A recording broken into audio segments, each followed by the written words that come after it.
volgende oefening is de versterking of stabilisatie van je lagere wervelkolom.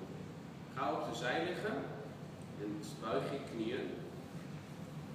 Laat je schouder recht onder je elleboog recht onder je schouder. Trek de navel in en kantel het bekken wat naar achter. Vervolgens breng je heup omhoog, zodat je knieën en schouders in één lijn zijn. Trek de heup goed omhoog, duw hem iets naar voren en je schouder iets naar achter. Houd dit gedurende 5 tot 10 seconden vast. Weer rustig zakken en ontspannen.